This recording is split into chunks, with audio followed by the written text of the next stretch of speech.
Yo, what's going on, guys? Botmenality here with another Bitcoin, Litecoin, and Ethereum chart analysis for you guys. And today is May 27th of 2018. And let's go ahead and jump into this, guys.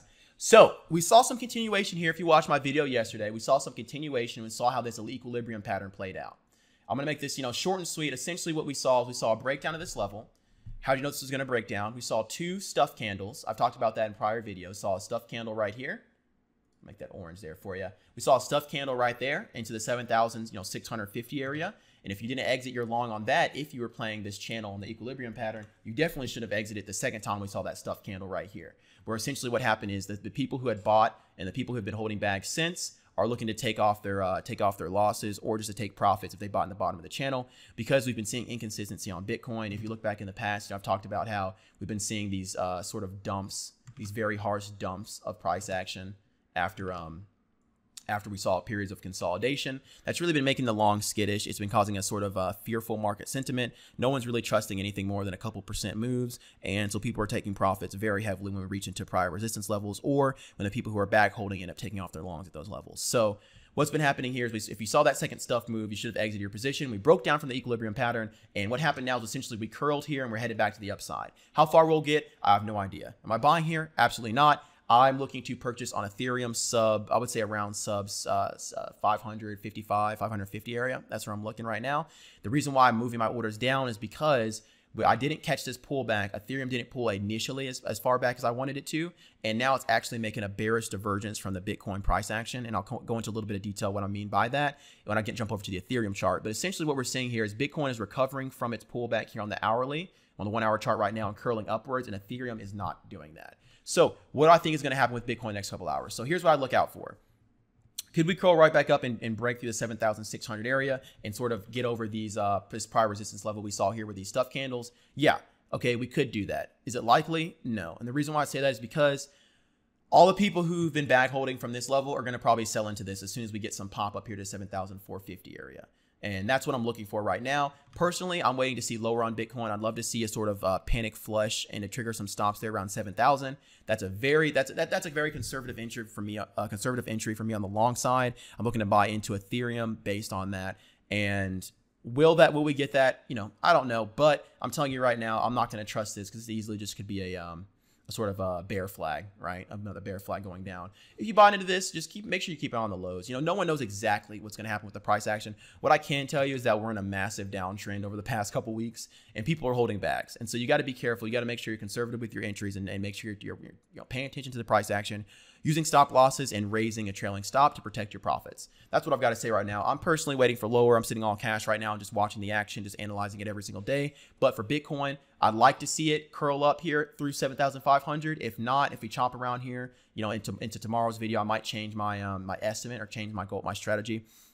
Might change my entries or exits, and I'll definitely let you know where I'm thinking the price will move then. But for right now, honestly, guys, I'm just sitting back and watching. I didn't get any scoops into this area because Ethereum did not go as low as I anticipated it to, and now I'm just waiting to see what's going to happen next. So as far as Bitcoin right now, let's see if we can break over the critical level of 7,500 to go retest that 7,600 resistance. If not, we could chop sideways, or we could just see essentially a just giant, bear flag. We could just head back down to test lower levels, which is what I would like. I'd prefer to go ahead and get in closer to the critical level we're looking for there on the 6,500. So anything around the 7K area is where I'll be looking to scale in. We'll see if we get that. I have my orders set.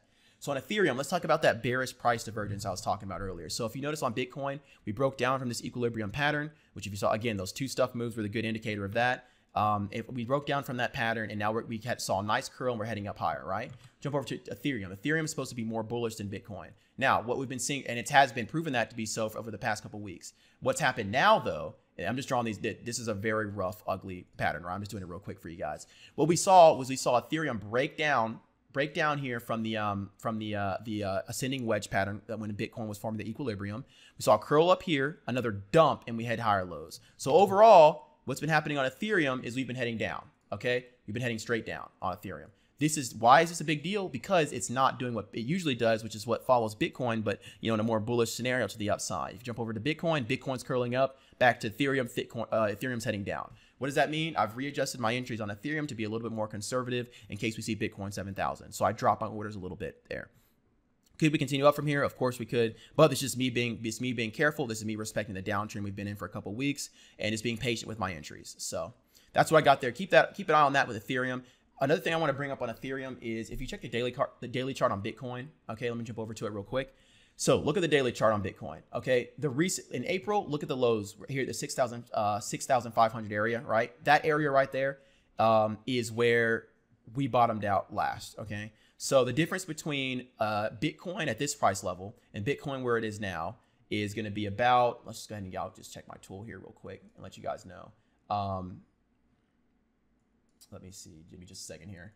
There we go. Okay. So if we just look at the, it says the 6,500 area to where the price is now, we're looking at about let's just say 12% distance there from those April lows. If we jump over here to Ethereum and we do the same thing and measure that same distance, right, to where the price is now, we're looking at 55% difference, right? So Ethereum is much further from where it was in April than Bitcoin is. So it could be a little bit more, it is a little bit more overextended. Let's just say that right now. Now, this could just be a natural reaction to being more bullish, which is fine. We might not see it come retest those levels. It has a long way to go. I doubt it'll come all the way back to those levels, but that could speak to as to why we're seeing more of a pullback here than other coins like Litecoin and Bitcoin after that break of the ascending wedge pattern, is because Ethereum could be a little bit more overextended. So I'm just being patient. When I see Bitcoin around 7,000, that's where I'd like to enter it, Ethereum, and I'm just kind of estimating where that would be based on the price action we're seeing and just adjusting my orders every couple hours or so to adjust towards how bullish Ethereum is in relation to where Bitcoin is at that current price level. So that's Ethereum right now. I'm keeping an eye on the 550 area personally, maybe to start scaling in. Jump over here to Litecoin. So remember, a Litecoin also had it was essentially mimicking Bitcoin in this equilibrium pattern. It didn't have a wedge pattern, ascending wedge like Ethereum did.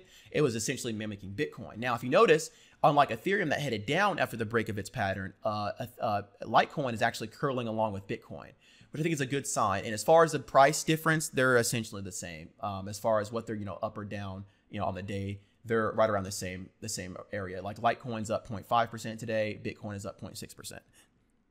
So you're essentially trading a 1-to-1 ratio on these moves. So Litecoin is definitely in harmony with Bitcoin. It's synchronized with Bitcoin. They're trading exactly the same. You see Litecoin curl, Bitcoin curls as well. Ethereum has been doing different. It's been actually heading down. We've been seeing that sort of bearish divergence of lower highs and lower lows recently. Keep an eye on that. That's a very interesting development.